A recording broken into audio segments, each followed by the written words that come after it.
Changeling of the Guard, written by V. Drake 77, narrated by Equinox 3141. Chapter 33, A Night with Princess Cadance. "Why on Equestria would you think that?" I sputtered, trying to regain control of the horror that was trying to escape through the nearest window for fear that I would follow it moments later. "Well," Cadance managed through her giggles, "the maids do talk, and the castle walls just happen to overlook the training grounds. Some are willing to use their breaks to enjoy a bit of a show." I blinked. "I do not—" A pink hoof prodded me in the chest. "You, sir, have a reputation." Princess Cadance seemed to be delighting in this revelation. "They think you're shameless and hopeless, and if I have to be honest, they've got you paired with every mare and stallion in your unit, including mine." I swallowed fear. "I swear I have never attempted to pursue your shining armor." Should I have called him shining armor or said your stallion? Which would offend her less? I briefly wondered if the ground opening beneath me would have to consecutively breach every floor to the penthouse. Likely. I resolved to wish for a death less troublesome to the owner of this establishment. And I think I believe that. She tilted her head, causing multi-hued hair to drape over one eye. "Honestly, I can't get a good read on you. No offense, I'm sure Shining has told you all about it." No, actually. Shining rarely speaks of you in terms of your duties and skills as a princess, and usually we interact in a public setting. To my knowledge, you wish your interactions to be clandestine." She looked, I decided, much more like a foal with a hoof in the cookie jar now, or how I expected one to appear. "Oh, well, I can sort of tell when ponies are in love. Usually, well, not really anything as nebulous as that. I can sort of see it. Not really with my eyes, but... Darn, this is hard to explain. When I see you, it's all fuzzy. I think I see a few lines, but..." She blushed heavily, looking away. "It's not completely unique, but rare enough that I'd get to see inside your head a bit, if you don't mind." I took a nervous step towards the window. Perhaps my horror had the right idea. "Now, don't be like that. I just want to talk and see how you feel about some things. I mean, usually I can get a feel for ponies through seeing them with family. Even discussing their family can usually give me something." "I have no family," I admitted. At least, not in the pony way of seeing things. The concept of adoption, as Shining Armor's family had done to the young dragonling, was still foreign to me, as the hive does not have parents in the pony sense. I suppose one changeling can consider an egg theirs, regardless of true lineage, and then sneak extra love to that nymph and risk their own destruction doing so, but that seemed... wrong? Confusing, certainly. One would have to completely disconnect from reality. The changeling way of the hive caring for all offspring en masse was better. Now she gave a start, looking at me with new interest. "Oh, well, we're in the same boat then." She gave a forced shrug of casualness, as if this wasn't an old wound torn anew. "I've never actually met my own."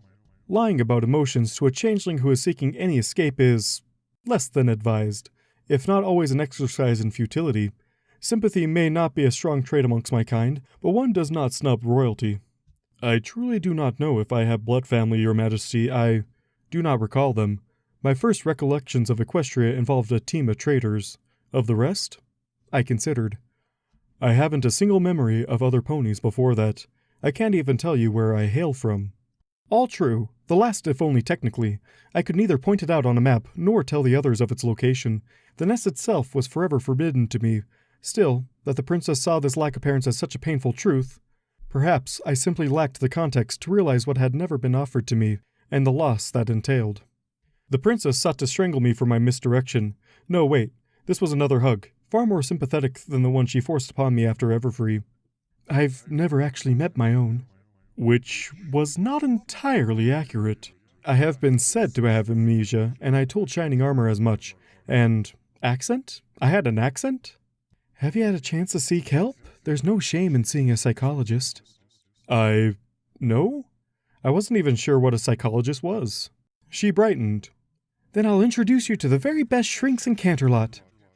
Good heavens, she was going to make them fit me in one of Topaz's specimen containers. I was beginning to consider that equestrian mares had their own hive minds of sorts.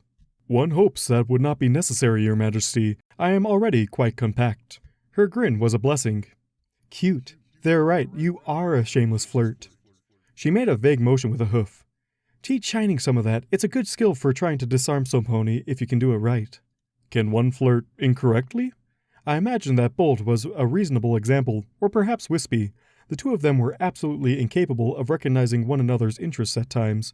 Still, it would do to know precisely what the princess thought was. Princess Cadance of Equestria gave me a smoldering look through her bangs that seemed to be nothing short of unbridled lust. I took a half step back and froze, wide-eyed, desperately fighting any and all other reactions as my favorite chitin seemed to char under the intensity. Then she relaxed, and I, thankfully, did not explode, though it was a near thing, rude or not. See? That was entirely inappropriate. Can't have Shining doing that to a mare. She considered. Well, maybe, not without my say-so at least. My heart beat again. That was unkind. I had never been quite so directly targeted with such lust, even feigned. Shining truly was an amazing stallion to be able to withstand such focus. Had the queen ever looked upon me thusly, I slammed the door on the thought, then sealed it in a chest, then dropped the chest into a void, and then promptly threw myself into an adjacent void. Better. At least you noticed. Shining doesn't even react when I do that. She pouted prettily. The adorable dork. I assure you, he is very much aware. I can easily tell when you have accosted him during his rounds, Princess Cadance. There was an obvious hitch in his steps after such meetings, but propriety demanded I not mention it. Katie, she corrected, though she was obviously quite pleased. Yes, Princess Katie. Her mock glare was only slightly spoiled by the overwhelming warmth from her. The insolence I had displayed had not been intended. Trying not to be insolent when commanding to be rude was proving exceedingly difficult. I was beginning to consider my concern that she enjoyed being treated thusly and was not, in fact, so far-fetched. Something else had my attention. You can see, love? The changeling sense of it required a certain proximity. Vision, however, was far better at range. Oh, it's not like that exactly. It's, You know how if you're looking at something through a piece of colored glass, everything looks that color and you can't really tell what color things are beneath it? As far as such things matter, I suppose. Okay, good. It's nothing like that. I nodded, then frowned, tried to form the question, failed. Cadance saw the struggle and acquiesced to my unspoken confusion. Celestia makes this teaching thing seem so much easier. Let me try again. I see the link like another set of colors between ponies, but without making it harder to see the actual color between them. It's more like the other colors that aren't the ones you see, but they're there, and they're just as complicated as the colors we see, but most ponies can't see them. Even I don't know what it means half the time. It sounded much like how I would describe the sensation of emotions, I realized, though she could do so without being targeted or feeding upon those emotions, and only in relation to those linking ponies. Fascinating, really. A changeling with such a gift would always know precisely what form to take. She mistook my expression. And of course I sound crazy, which is why I don't talk about it any more than Aunt Tia talks about the way the sun feels about things. But I can.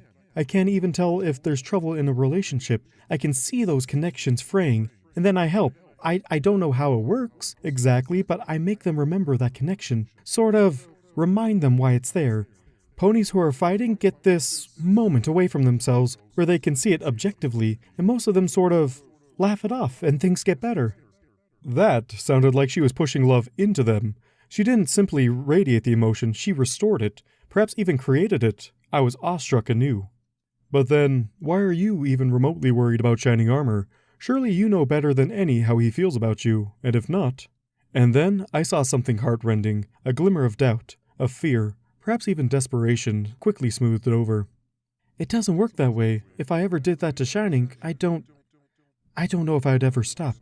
If you can make every pony love you, why would you even bother trying to deserve it? So I don't do that. She took a breath, trying to cover her disquiet. I can't see Shining.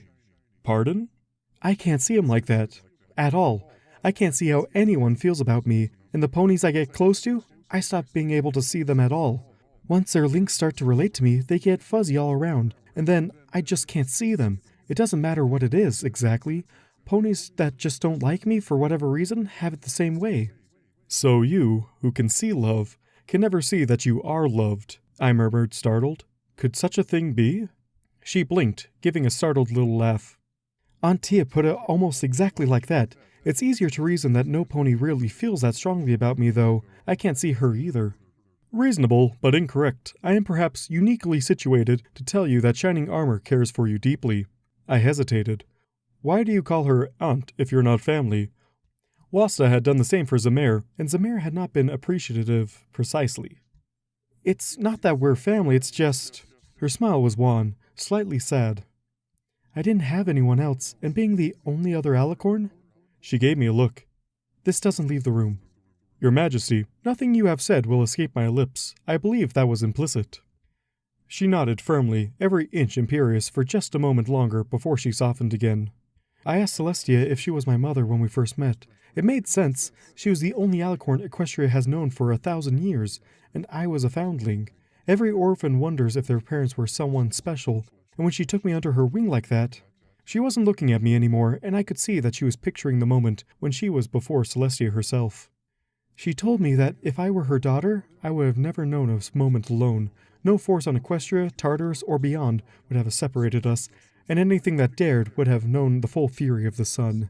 She was not my mother, but she could try to be an interested aunt. So Aunt Tia. Her smile warmed finally. It's funny. I asked her once if I should stop calling her that, and you'd think I'd hit her. Publicly calling her by title was fine, but privately, she hoped I'd never have to. And you have considered she felt nothing for you? I gave it the skepticism it deserved. Princess Celestia was elevated again in my estimation.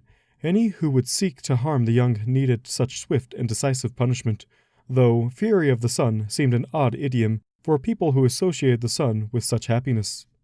I was unwanted once, she shrugged, defensive. I might be a little more familiar with the field of mental health than I let on. I let it go. It does not sound like Princess Celestia approve of your birth parents. I think if she ever met them, I'd make a fortune selling tickets. It would be a tongue-lashing for the ages. She laughed. An aunt's prerogative. I was vaguely aware that a lashing was an exceptionally barbaric punishment from the old days that involved whips. Doing it with the tongue sounded painful and humiliating. All the more reason to serve well, I decided. Still, I was finding the Princess of Equestria much less terrifying a conversationalist than expected. Intense, certainly, but not frightening. So, what have you thought of Manhattan? Cadance asked. Only a few more days. I hope you aren't considering leaving Canterlot. Some ponies just fall in love with the city, she admitted wryly. The nightlife is amazing here, I've heard. It is singularly unique, yes, I found myself agreeing, but I have much unfinished in Canterlot. I am due to bring Topaz a gift as well. One cannot visit a city such as this without acquiring one. Topaz? Gift? Everything I have said about Cadance being less than terrifying or predatory is a lie. A firm magical push forced me into a seat as she instead sprawled on her bed, pressing her hooves together under her chin as I fell under the full weight of the princess's attention. Please, do tell. Oh dear.